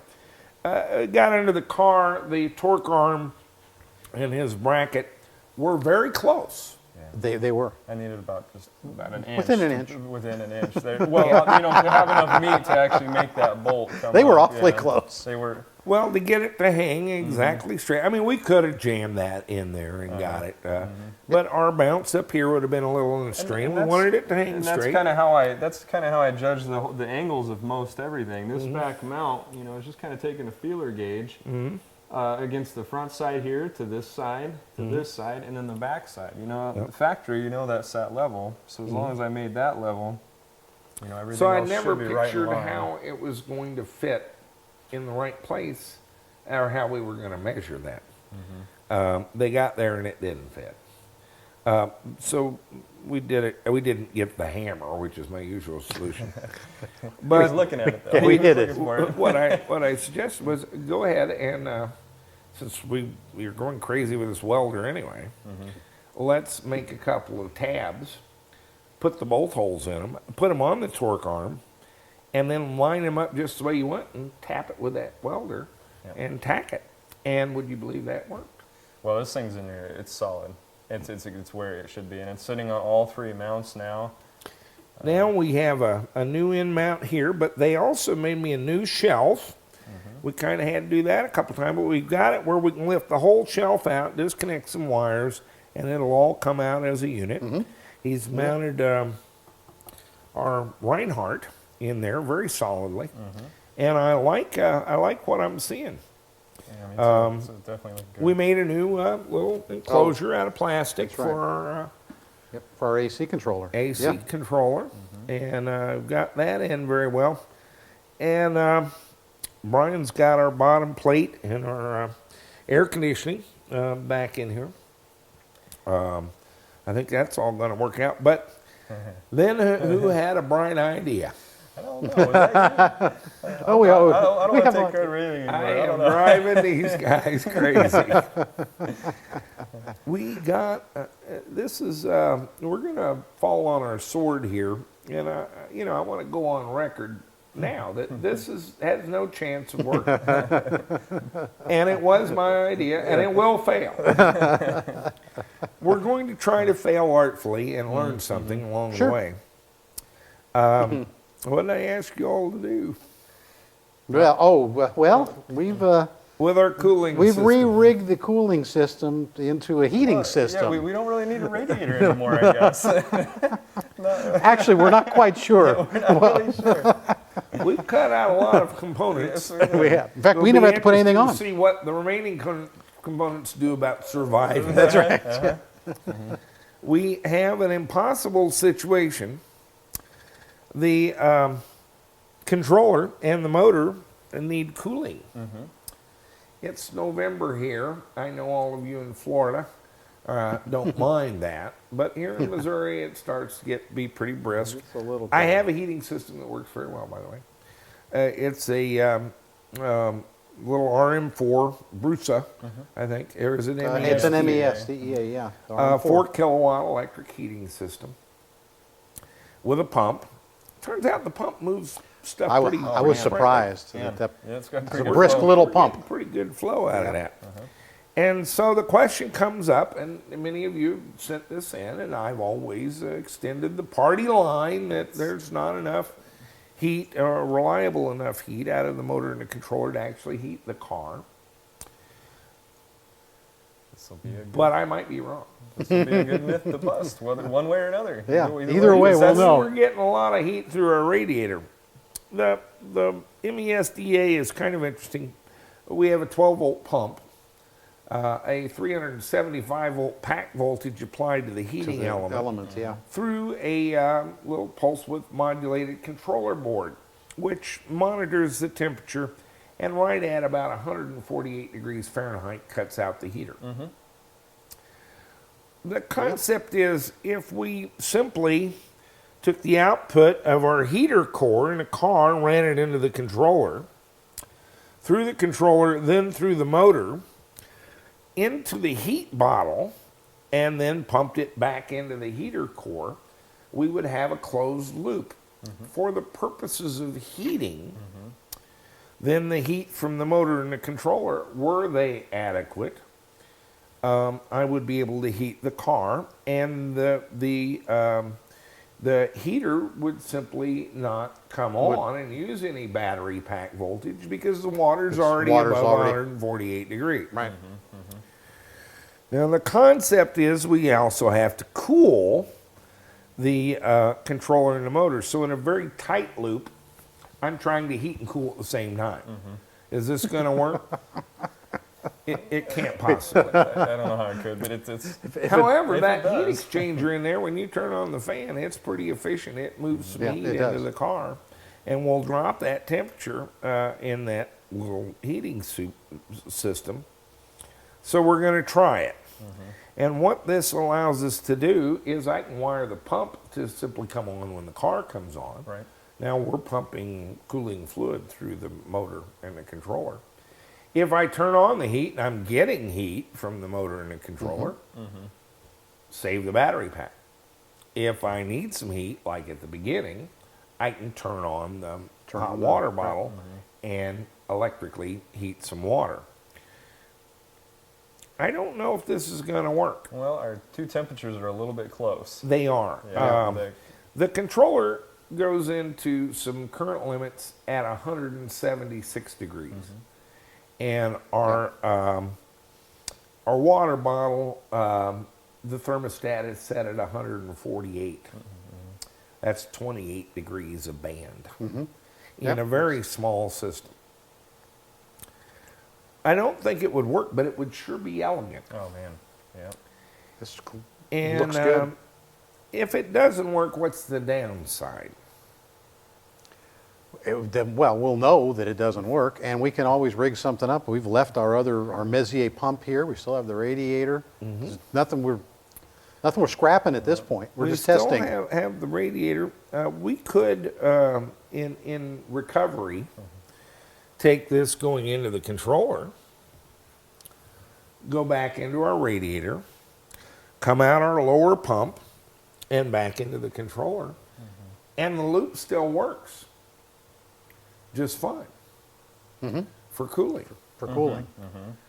And so most probably, if we don't get enough cooling, certainly for the summer, we'll put in a couple of valves Yeah. and switch it in and out. Summer, winter valves. seasonally. Yeah. Yeah, summer Right. and winter valves. Summer, winter. And that would be, I would expect to be part of the outcome. What would some other options be? Take one of those Denali heat exchangers and a temperature controller and switch the fan off and on that heat exchanger and run it through there. Not as much cooling as the radiator and not as little as without it. And it dramatically changes with the fan. With the fan, yeah. And so it doesn't really exchange a whole lot of heat. It would a little bit more with the fan off, but if we turned it on, it would drop the temperature fairly dramatic. Okay. So I've ordered some temperature sensors and a temperature controller. The big thing is we have to measure. Yes. And that's going to mess up your piping a little bit in sticking widgets in to measure the temperature. But we have to measure of the fluid in order to work this out, and we're going to keep you all apprised as to what we find. But we've got people selling controllers with little bitty radiators and little bitty pumps.